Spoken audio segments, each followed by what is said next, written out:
Hey everybody, it's your old pal Wood Doofus here. I just finished making this hallway tree. It goes by many names. Maybe an entryway tree, maybe a drop zone, whatever you want to call it.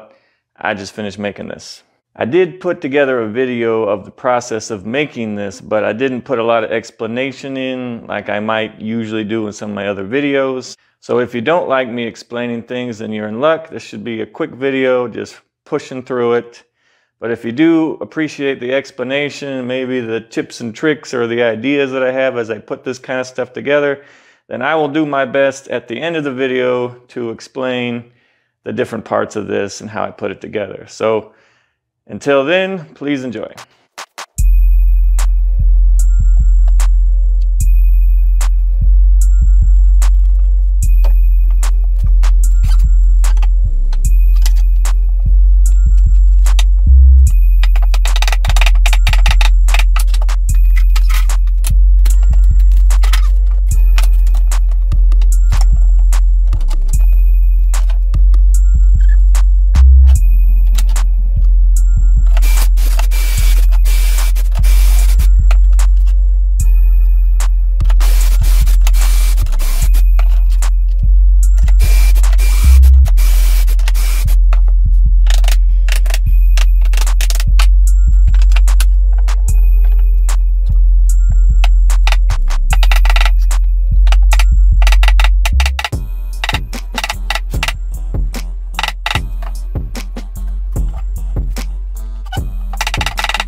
All right, thanks for sticking around till the end.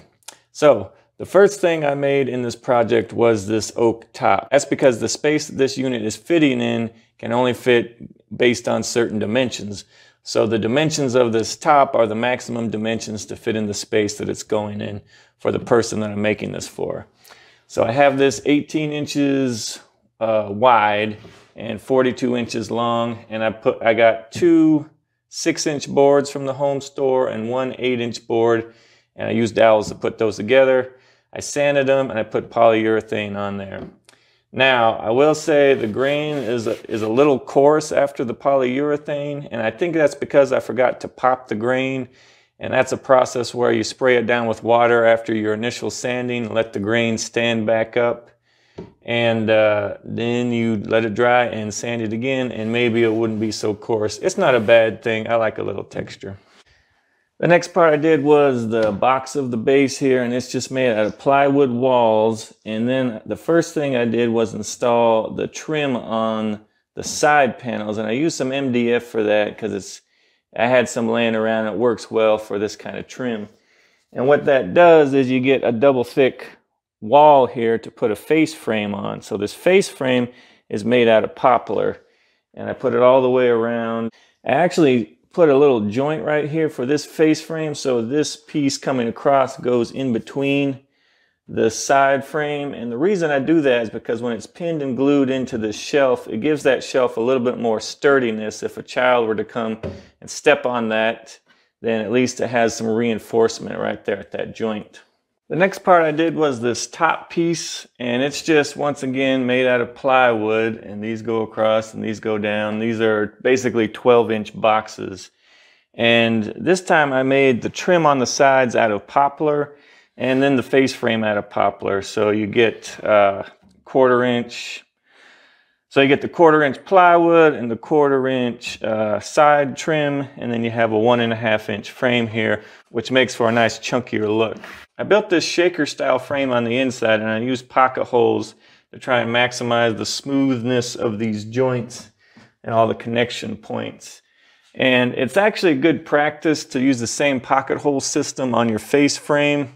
For this project I didn't do it, but I don't think the seams ended up much different than the seams on this. So give and take, if you want to maximize the smoothness of your seams, pocket holes can help with your face frame, and then you attach the whole thing on there, and then sometimes these can be a little bit smoother.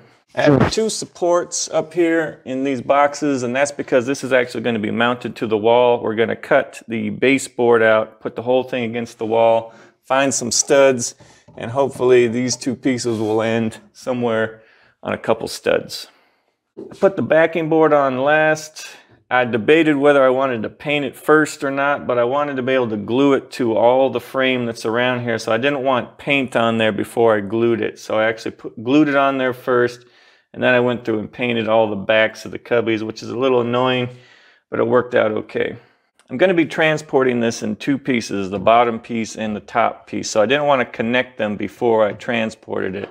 So what I did is I left this piece of trim loose, and I put some pocket holes here. And so when we get it to its final destination and against the wall and everything, I got about 5 pocket holes attached to this trim board on the back, and they're going to screw down into the oak. And I have 2 on here also. Once those are screwed down, I can glue this in there somehow. I haven't decided how I want to do that. I have several options. I'm going to glue that in there, and then it will be pretty much a permanent structure in the house that it's going to be at.